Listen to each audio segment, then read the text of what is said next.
Hi, இன்றைக்கி நம்ம என்ன பார்க்க போகிறோன்னா ரொம்பவே சூப்பரான ரொம்ப டேஸ்டான ஒரு அரைக்கீரை வச்சு செய்யக்கூடிய கடையில் தாங்க பார்க்க போகிறோம். அது ரொம்ப டேஸ்ட்டாக இருக்கும். பிள்ளைங்களுக்கு சாப்பாடும் அதுலேயே கிளறி கொடுத்து அனுப்பலாம். ரொம்பவே சூப்பராக இருக்குங்க. இப்போ அதுக்கு தேவையான பொருட்கள் பார்த்துடலாமா? துவரம்பருப்பு, வெங்காயம், தக்காளி, பச்சை மிளகாய் இதெல்லாமே நான் எடுத்திருக்கேன். இப்போ அரைக்கீரையும் நம்ம நல்லா கிள்ளி எடுத்து வச்சுருக்கோம். இது நல்லா 2 டைம்ஸ் வாஷ் பண்ணிக்கோங்க. வாஷ் பண்ணிவிட்டு நம்ம ஆல்ரெடி கழுவி எடுத்து வச்சுருக்க அந்த பருப்பு கூடவே சேர்த்துக்கலாம். ஓகேப்பா, போன வீடியோவில் உங்களுக்கு ஒரு விடுகதை கேட்டிருந்தாங்கல்ல, அதோட ஆன்சரை கண்டுபிடிச்சிட்டிங்களா? ஆமாப்பா, அதோட ஆன்சர் நெருப்பு. ஆமாப்பா, அதோட ஆன்சர் நெருப்பு தான். ஓகேப்பா, இது நல்லா இப்போ வாஷ் பண்ணிட்டோம்.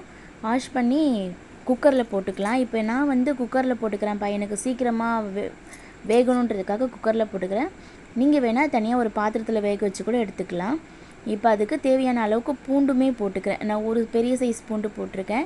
ஒரு 2 தக்காளி, 2 வெங்காயம், ஒரு 100 துவரம்பருப்பு இருக்கும். ஒரு 4-5 உங்களுக்கு காரத்துக்கு ஏற்ற மாதிரி பச்சை மிளகாய் போட்டுக்கோங்க. தேவையான அளவுக்கு தண்ணி ஊற்றி குக்கரை மூடி போட்டு வச்சுக்கலாம். குக்கரை மூடி போட்டு நான் ஒரு 4 விசில் வரைக்கும் எடுத்துக்கிறேன்ப்பா. அவ்வளோதான்ப்பா, குக்கர் விசில் 4 விசில் வந்துருச்சு. இப்போ பார்த்தீங்களா இந்த அளவுக்கு பருப்பு எப்படி வந்திருக்குன்ட்டு. நான் வீட்டில் எனக்கு மண் சட்டி இருக்குது. நான் அதுலேயே போட்டு கடைஞ்சிக்கிறேன்.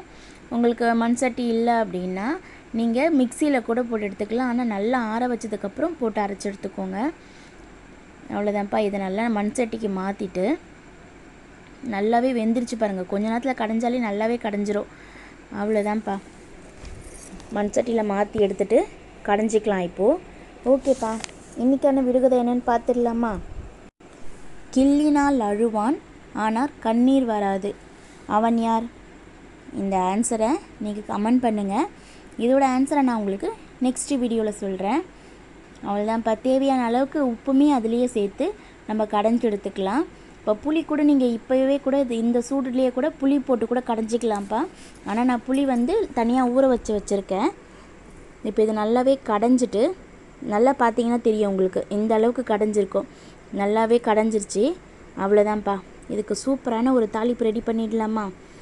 ஓகேப்பா, ஒரு பாத்திரத்தை எடுத்துக்கலாம். அடுப்பில் வச்சு பாத்திரம் நல்லா சூடானதுக்கப்புறம் எண்ணெய் ஊற்றிக்கலாம். எண்ணெய் காஞ்சதுக்கப்புறம் கடுகு போட்டுக்கலாம். அப்புறம் ஆல்ரெடி நம்ம ஒரு பூண்டு, ஒரு 3 காஞ்ச மிளகாய், பூண்டு நல்லா தோலோடவே இடித்து வச்சுருக்கேன். ஒரு 3 காஞ்ச மிளகாவை கிள்ளி எடுத்து வச்சுருக்கோம். இதுவுமே அந்த எண்ணெயில் போட்டுக்கலாம். போட்டு கொஞ்சம் பொன்னிறமாக வதக்கி விட்டுக்கலாம்ப்பா. நல்லா பார்த்தீங்கனாலே தெரியும். இப்போ இது கூடயே வாசனை நல்லா வரும்ப்பா. நீங்கள் இதுலேயே பெருங்காயத்தூள் ஆட் பண்ணிக்கலாம்.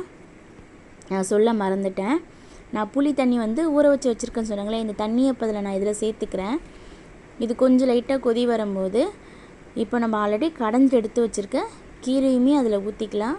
பார்த்து ஊற்றுங்க. கை அனல் டக்குன்னு கையில் அடிச்சிடும்.